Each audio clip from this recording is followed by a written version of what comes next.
She was 23 and turned out of the only house she had ever called home.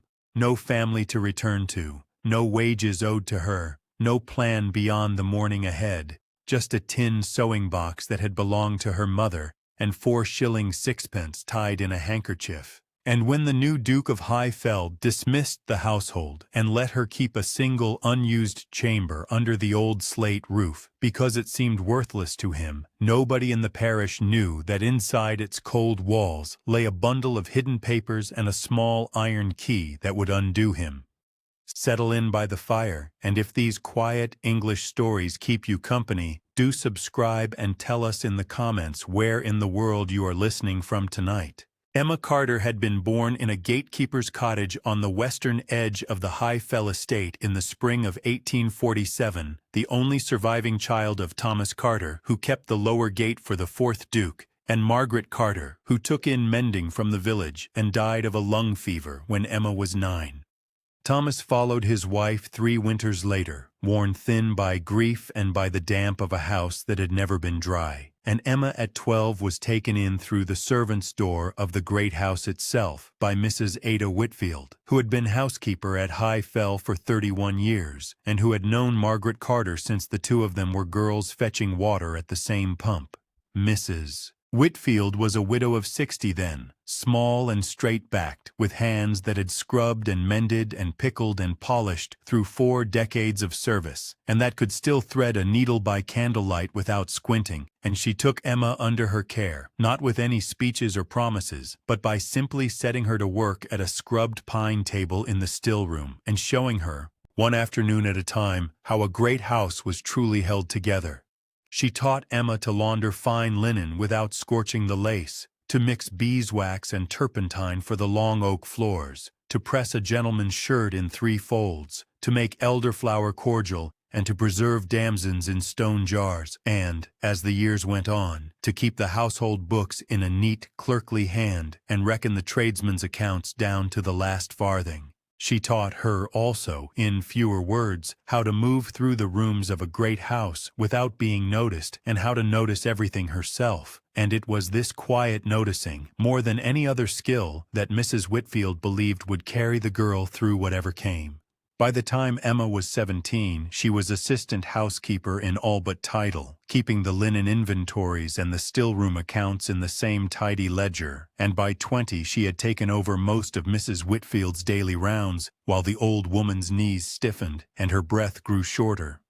The 4th Duke, who had been a distant and courteous man, died in the winter of Emma's 22nd year, and Mrs. Whitfield followed him 3 months later, quietly, in her narrow bed in the attic corridor, having sat up the previous evening with Emma at the still-room table, drinking weak tea and reading over the household inventories one final time. Before she died, she pressed into Emma's hand a small pewter thimble, plain and worn smooth on one side from 40 years of use, and told her only that it had belonged to her own mother, that it had stitched more shirts than either of them could count, and that Emma was to keep it now and use it well, because a thimble that has been used well is worth more than one that has been kept on a shelf. Emma slipped it into the tin sewing box that had come to her from her mother, alongside a card of black buttons and a folded square of blue silk, and she carried the box with her thereafter from her narrow room in the servants' wing to the still-room and back 3 times a day, as one might carry the small hearth of a life. She had no living relations after that, no sweetheart in the village, no expectation of any life beyond the walls of Highfell, and she took her place at the head of the linen cupboards and the account books with the settled feeling of a woman who has been given work and knows how to do it. She was not sentimental about the house. She knew the roof leaked in 3 places over the east wing, and that the 4th Duke had let 2 farms fall out of good repair, and that there were dressing rooms upstairs no one had entered in a decade. But she loved the still-room with its scrubbed pine and its rows of stone jars, and she loved the small linen press in the corridor where she folded sheets by the last of the afternoon light. And she loved, in her quiet way, the memory of Mrs. Whitfield in every corner of it, and she believed that so long as she kept the house well, the house would keep her. It was in this settled belief, and with the tin sewing box tucked under her narrow bed and the pewter thimble on the shelf beside a stub of candle, that she was still standing at the linen press on the gray morning in March of 1870, when the new Duke's man of business came up the drive in a hired trap and asked the butler to gather the household in the servants' hall for an announcement that Mrs. Whitfield, had she lived to hear it, would have said was coming from the first day the 5th Duke set foot in the county. The man of business was a thin fellow in a black frock coat and a stiff collar, and he stood with his back to the great range in the servants' hall with a leather portfolio under his arm and waited for the room to grow still. Emma stood near the doorway, with her hands folded in front of her apron, and she counted the household as they came in. The butler, Mr. Redfern, the cook, Mrs. Pell, the 2 kitchen maids, the 3 housemaids, the footman, the boy who did the boots, the coachman, and the 2 gardeners from the lower yard, 16 souls in all, standing on the flagstones in the gray light from the yard window. The man of business opened his portfolio and read from a single sheet of paper in a voice that had been trained not to carry emotion. His Grace, he said, had reviewed the accounts of the estate and had found the household establishment at High Fell to be considerably in excess of what the present income of the estate could support. His Grace had therefore given instructions that the household should be reduced immediately to a caretaking staff of 3, to be named by the steward in the coming week, and that all other servants were to be released from their positions by the end of the day. Wages owing to Lady Day would be paid in full at the office in the village. References would be provided upon written application. The man of business folded the paper and put it back into his portfolio and looked once around the room over the tops of his spectacles, as if to be certain no one meant to speak, and then he went out through the yard door and back up to the trap. Nobody in the room said anything for the space of several breaths. Mrs. Pell sat down heavily on the bench by the deal table and put her apron over her face. One of the kitchen maids began to cry without sound.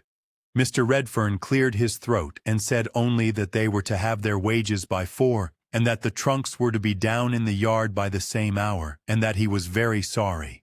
Emma did not cry and did not sit. She went up the back stair to her narrow room in the servants' wing, and she folded her 3-day dresses and her 2 aprons and her shift and her Sunday dress into the small corded trunk that had come down from her mother's cottage, and she put the tin sewing box on top of them with the pewter thimble inside it, and she tied 4 shillings and 6pence into the corner of a clean handkerchief and put the handkerchief into the pocket of her dress. She went down to the steward's office and signed for her wages to Lady Day, which came to £2 11 shillings, and she counted the coins into a small canvas purse and put the purse in the same pocket as the handkerchief. She was on the point of going out through the servants' door with the corded trunk on the barrow, when the steward called her back and said the new Duke wished to speak with her in the small library. She left the trunk in the passage and smoothed her apron and went. The new Duke was a man of perhaps 40, fair-haired, with the pink, unlined face of a man who had never done a day's outdoor work, and he did not rise when she came in. He said that he had been given to understand she had been assistant housekeeper and that she kept the books, and Emma said that she had, and he said that the steward would need the ledgers by the following morning, and would she see they were in good order. She said she would. Then he said, after a considering pause, that there was a small chamber under the roof at the north end that his agent had told him was unfit for letting or for storage, and that if she had truly nowhere else to go, she might have the use of it for a month until she found a place, so long as she gave no trouble and asked nothing of the estate. He said it in the tone of a man conferring a favor he expected to be admired for, and Emma inclined her head and said, "Thank you, Your Grace," and went out without meeting his eye.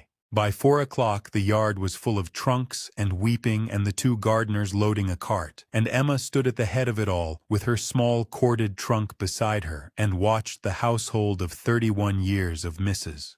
Whitfield's life scatter down the drive in 2s and 3s toward the village and the coach road, and when the last of them was gone she picked up the trunk by its rope handle and carried it back inside and up the narrow servants' stair, and up again, and along a low passage under the roof beams, to the door of the chamber the new Duke had let her keep. She set the trunk down on the boards, and did not look about her yet. She stood a moment, with her hand on the door-frame, and thought of Mrs. Whitfield saying, once, that a woman with her wages paid and her box packed is never quite destitute, and then she went in. She did not stay long in the chamber that first evening. She unpacked only what she needed for the night: her shift, her comb, the tin sewing box which she set on the deep sill of the single dormer window, and she went down again to the still room, which was already cold, and she made herself a cup of weak tea from the last of the leaves in the caddy, and ate a heel of bread with a scrape of dripping standing at the scrubbed pine table where Mrs. Whitfield had taught her, at 12, to reckon a tradesman's account. Then she washed the cup and dried it and set it back on its hook, and she took a small tallow candle from the drawer and went up to bed. That night, she lay on the narrow horsehair pallet under the eaves and listened to the wind moving in the slates above her head and the mice in the wall behind her and the long silence of a house from which the household had been taken, and she did not weep, because Mrs. Whitfield had taught her that weeping in the dark accomplished nothing, and that mourning always brought work. In the morning she rose in the cold blue hour before dawn, and dressed and pinned up her hair and went down to see the ledgers left in order, as she had promised, and it was there, in the steward's office with the account books open in front of her, that she understood for the first time in daylight that she had nowhere in the world to go beyond the 4 low walls of the chamber upstairs and the 4 shillings 6pence in the handkerchief in her pocket. And yet she was not afraid, because her hands knew work and her feet knew the house, and because Mrs. Whitfield's pewter thimble was on the windowsill upstairs, and her mother's tin sewing box beneath it, and because a woman with those 2 things, she thought, was never quite alone. She finished the ledgers at midday. She took her midday meal, a piece of cheese and an apple from the store, sitting on the step by the kitchen door in a thin March sun that had come out for the first time in a week, and she looked down the long drive toward the lower gate where her father had once stood in a green coat and a peaked cap and lifted his hand to the passing traps, and she thought that the whole of the world she had known was contained within the walls in front of her, and that she would have to learn it now from the other side.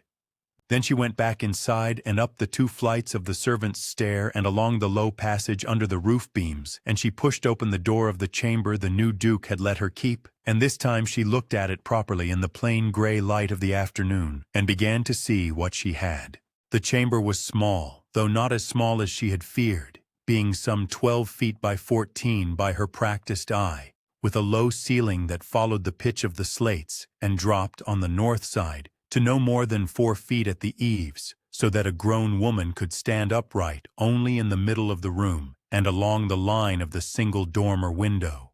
The floor was of wide elm boards, dark with age and dust, laid without any care as to matching, some of them warped and lifted at the edges where the damp had come through the slates in some long past winter and dried again, and one board near the window sunk half an inch below its neighbors where a joist beneath had softened.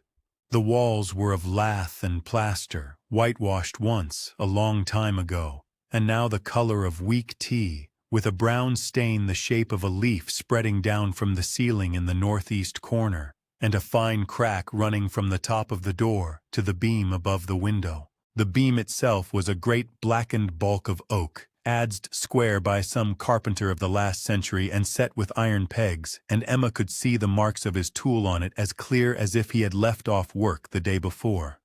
There was a small cast-iron grate set into the north wall, no more than 18 inches across, with a broken fire-brick at the back and a thin ledge of hearthstone in front, and a narrow black flue that went up into the chimney of the east wing, and Emma thought, looking at it, that with a scrub and a proper draft it would burn a handful of coals or a few sticks well enough for 1 person in 1 room.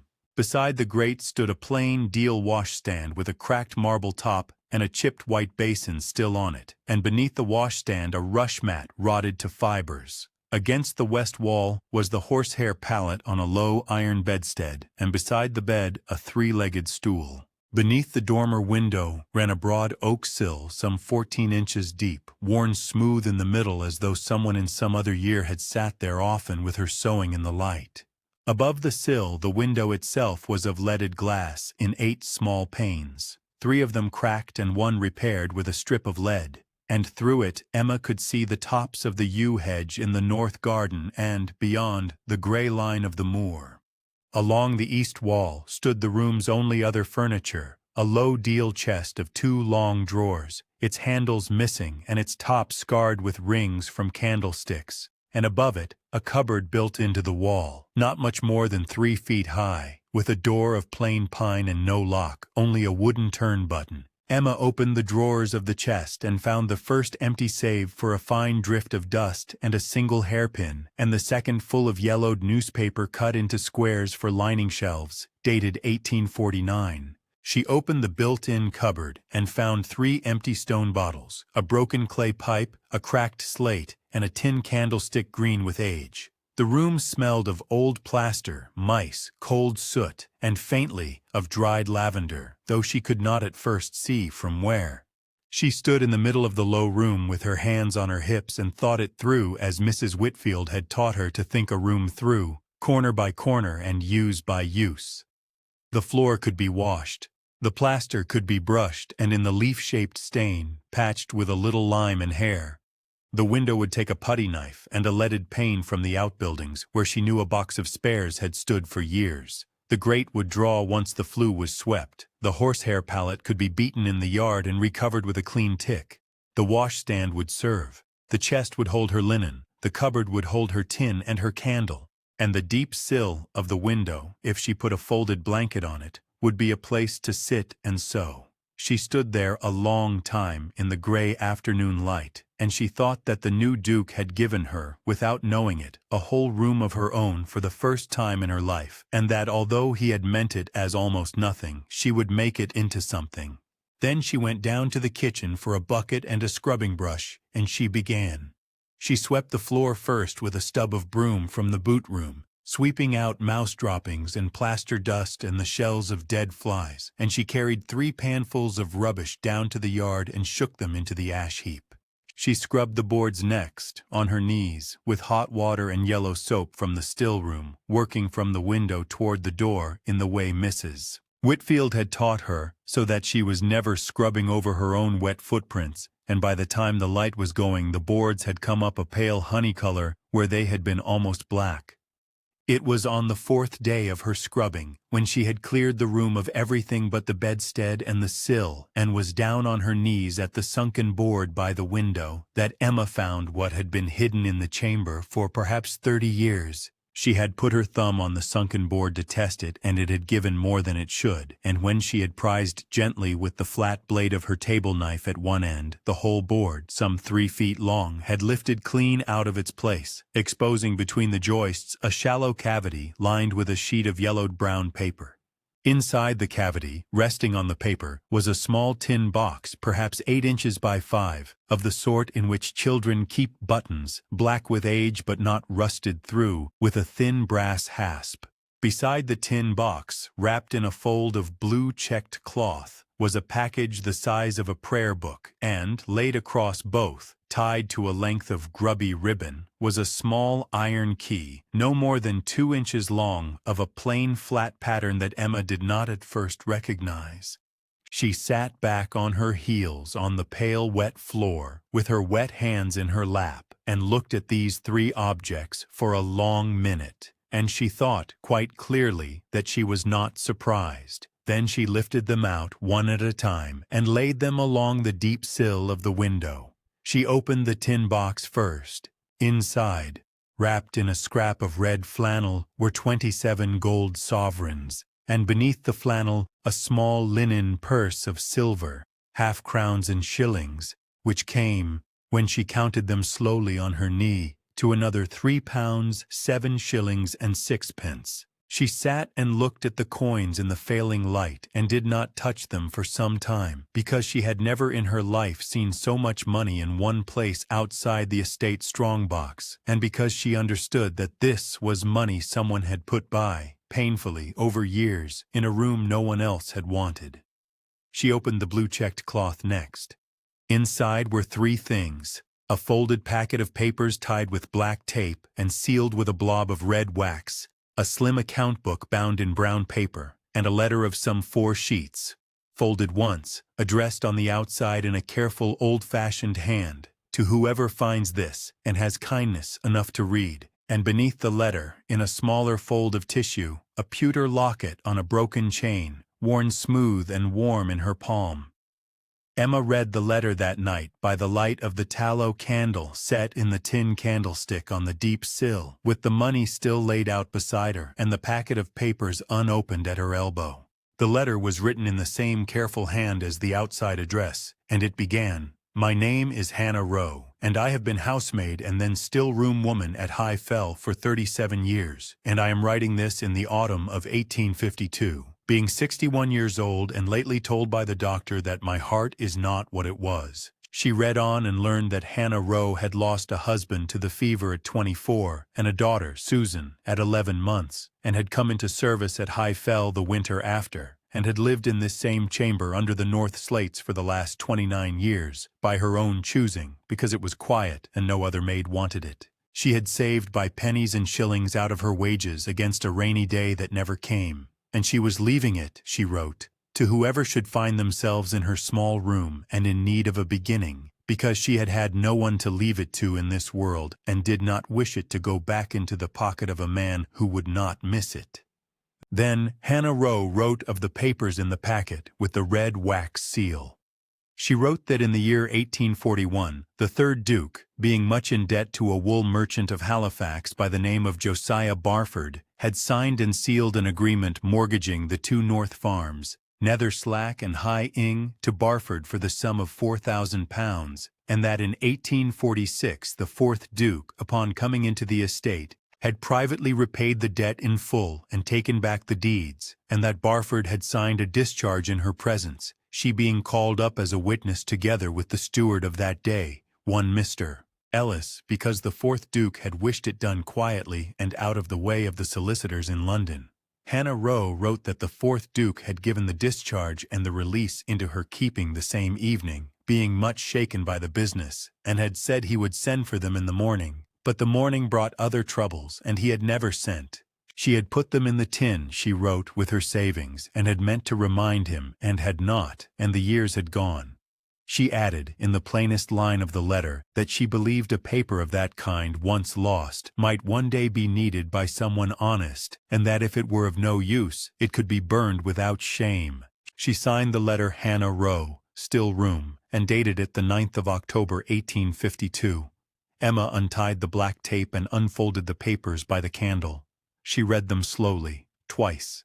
There was the original agreement of 1841, with the 3rd Duke's seal in green wax. There was the discharge of 1846, signed by Josiah Barford in a broad merchant's hand and countersigned by Mr. Ellis and by Hannah Rowe. And there was a short covering memorandum, in the 4th Duke's own hand, releasing Nether Slack and High Ing from any charge whatsoever.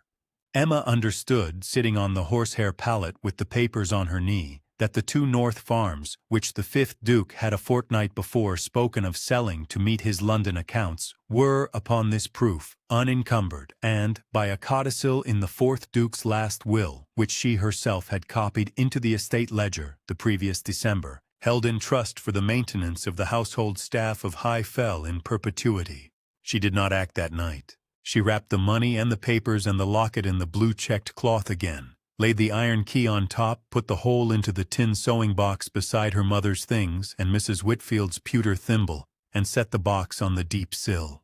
Then she blew out the candle and slept a proper sleep for the first time since the March morning of the announcement. In the morning, being a Wednesday, Emma put on her Sunday dress and walked the 4 miles into the market town of Fell Bridge to the office of Mr. Alfred Baines, solicitor, who had been the 4th Duke's man for 20 years and who had known Mrs. Whitfield since he was a young clerk. She carried the packet of papers wrapped in oilcloth inside her tin sewing box under her shawl. Mr. Baines, a stout man of 58 in a gray coat, showed her into his back room and set her at a leather-topped table, and Emma laid out the agreement, the discharge, the memorandum, and Hannah Rowe's letter, and told him plainly where they had come from and how. Mr. Baines read them through twice without speaking, took off his spectacles, folded them, and said only, "Miss Carter, you had best leave these with me under receipt, and come again on Friday." Emma left the papers with him, took a written receipt on the firm's headed sheet, and walked back to High Fell in the rain with the empty oilcloth folded in her pocket. On the Friday, Mr. Baines came up to High Fell in his own gig, went in through the front door as of right, and spent 2 hours with the 5th Duke and the steward in the small library. Emma, who had been asked to be at hand, sat on the bench in the passage outside with her hands folded and did not listen. When the door opened, the 5th Duke's pink face was no longer pink, and he passed her without a word. Mr. Baines came out afterwards, took her arm, walked her down to the yard, and told her quietly, as he handed her back the sewing box, that the 2 North farms were safe, that the trust for the household staff would be honored under his own supervision as executor of the 4th Duke's will, and that the small chamber under the North slates, together with a proper stipend of £40 a year, was hers for as long as she should wish it, by the plain terms of the codicil she herself had once copied out. The rebuilding began the following Monday, quietly and by degrees. Emma opened the ledgers she had put in order for the steward and with Mr. Baines's letter of authority on the desk beside her, set out the position of the estate as it truly stood. The 2 farms unencumbered, the trust for the household staff, providing for the small caretaking establishment out of the rents of Nether Slack and High Ing, and a modest but sufficient sum for the maintenance of the roof and the north wing. She wrote to the tenants of both farms, Mr. John Hebden of Nether Slack, aged 52, and Mr. William Ashby of High Ing, aged $40, informing them that their tenancies were secure and their rents payable, from Michaelmas to the trust and not to the London Bank. Mr. Hebden rode up the following afternoon on a stout bay cob, sat with his cap on his knee at the scrubbed pine table in the still room, and said he had known her father at the lower gate, and was glad to hear the farms were safe, and would bring up a load of good winter kindling in the cart on the Saturday, which he did. Emma turned then to the roof. Mr. Redfern, who had been kept on as one of the 3 caretakers and who had wept in the yard on the March afternoon, sent word down to the village for Tom Ridley, the slater, aged 46, a spare man with red hands and a leather apron, who came up with his boy and a barrow of blue-gray slates from the quarry at Fell Head and worked for 4 days on the north pitch above Emma's chamber, replacing 17 broken slates, releading 2 courses, and pointing the ridge with fresh mortar. Emma paid him 7 shillings and 6pence a day out of the tin box, and he tipped his cap to her each morning as she brought him tea in the enamel can. When he was done, the brown leaf-shaped stain in her plaster dried out and stopped spreading, and she patched it herself with lime and horsehair from a bucket Mrs. Whitfield had once shown her how to mix on the flags of the back scullery. The chimney sweep, a small dark man named Ephraim Booth, aged 39, came up on foot from Fell Bridge with his brushes on his shoulder and swept the flue of Emma's small grate for 1 shilling, and stayed to eat a piece of pie at the kitchen table, and said the flue drew clean now and would burn coal or wood as she pleased.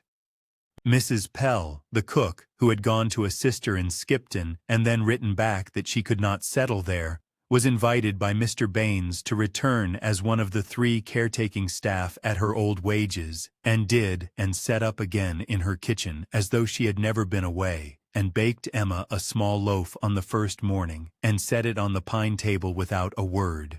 Old Mrs. Sarah Dinsdale, aged 71, who had been laundress at High Fell in Mrs. Whitfield's time and had gone to live with her nephew, walked up the drive one afternoon in a black shawl and offered to teach the new kitchen girl the proper way with the household linen, and Emma took her on for 2 days a week at half a crown a day, and Mrs. Dinsdale sat at the linen press in the corridor and folded sheets in the last of the afternoon light as Mrs. Whitfield had done, and shook her head at the state of the pillow slips, and said they would soon be right.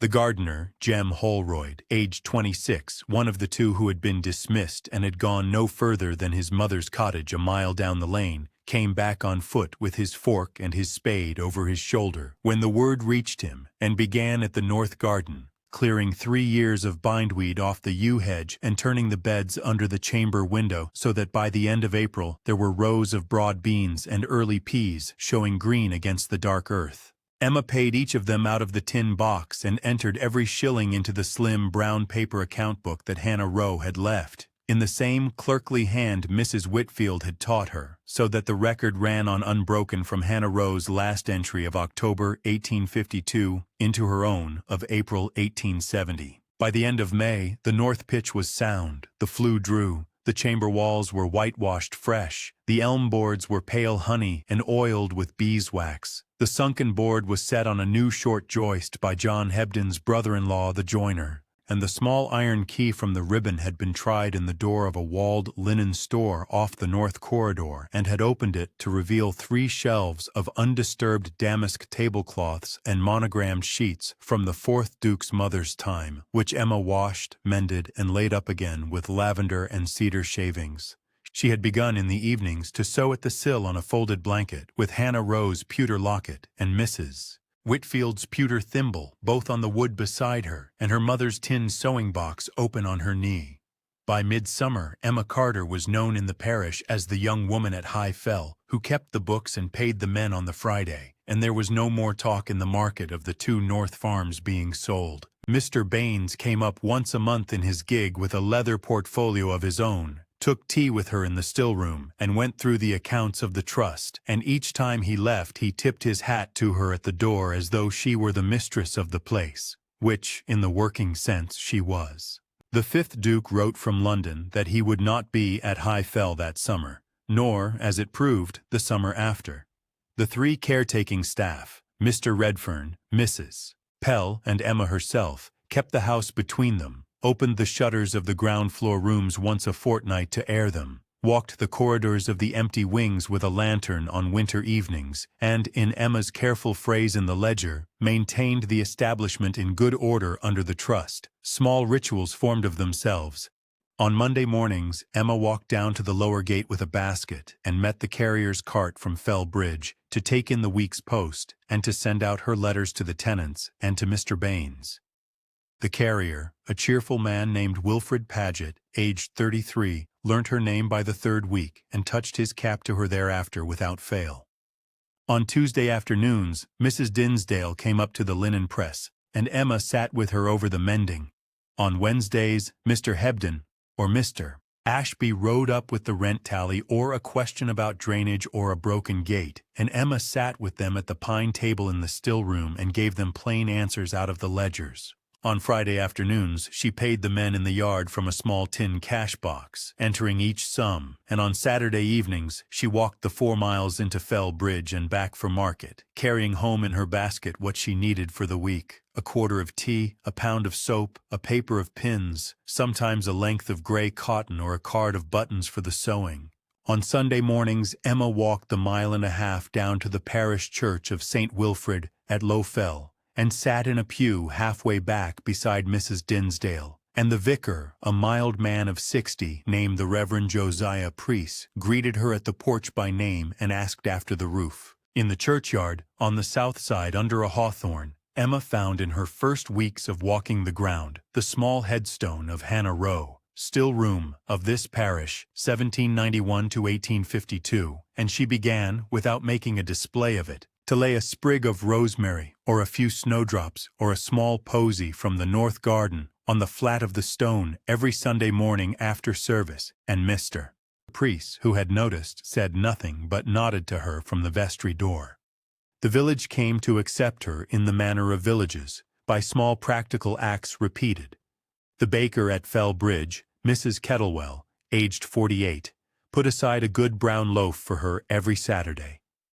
The blacksmith at Low Fell, Mr. Arthur Sowerby, aged 51, shod her hired pony without charge the first time on account of her father, whom he remembered as a fair man at the lower gate, and thereafter for the ordinary price without remark. The postmistress at Fell Bridge, Miss Ellen Wharf, aged 37, sorted her correspondence into a separate pigeonhole marked simply Carter, High Fell. When old Mr. Redfern took a chill in November of that first year and could not rise, 3 women from the village walked up in turn with broth and mustard plasters, and Emma sat with him at nights until he was well again, and he called her, once, from under the blankets, Miss Emma, in a voice she had not heard him use before. The chamber under the north slates ceased by degrees to be a place she had been permitted and became a place she inhabited. She hung a strip of blue calico across the leaded window in the evenings, laid a rag rug she had plaited herself over the wet scrubbed boards, set a small deal shelf above the sill for her few books, a prayer book of her mother's, a household manual of Mrs. Whitfield's and Hannah Rowe's brown paper account book, and kept the tin sewing box and the pewter thimble and the pewter locket on the sill itself, in a row where the light from the dormer window fell on them in the mornings.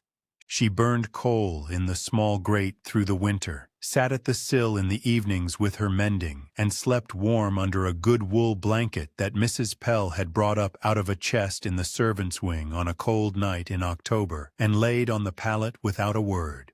On a still evening in the following June, with the dormer window open to the north garden and a warm dusk settling over the moor, Emma Carter sat on the deep oak sill of her chamber, with her mother's tin sewing box open on her lap, mending the hem of a linen sheet from the walled press. On the wood beside her, in the row she had kept for more than a year, lay her mother's pewter thimble on its worn side, Mrs. Whitfield's pewter thimble smoothed by 40 years of stitching, and Hannah Rowe's pewter locket on its mended chain, and behind them, tucked in tissue in the shelf above, Hannah Rowe's letter, folded once.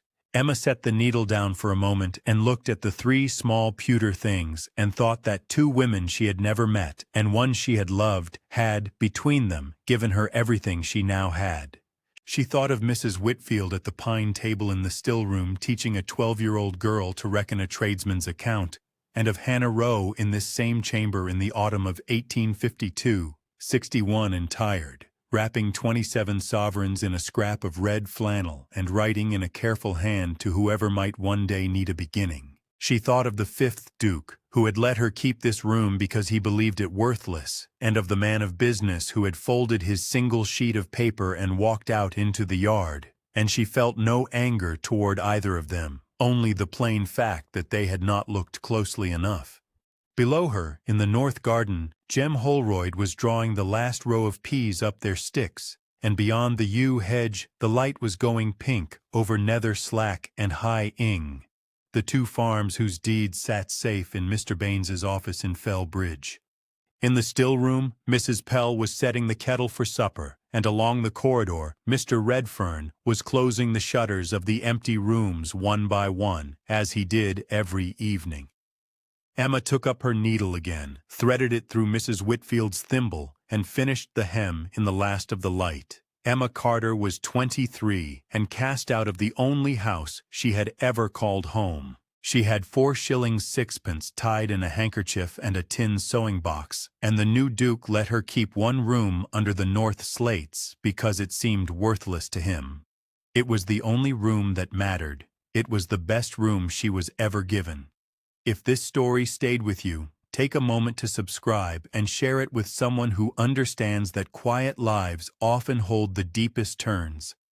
Leave a comment and tell us where you are listening from tonight, and, if you will, answer this.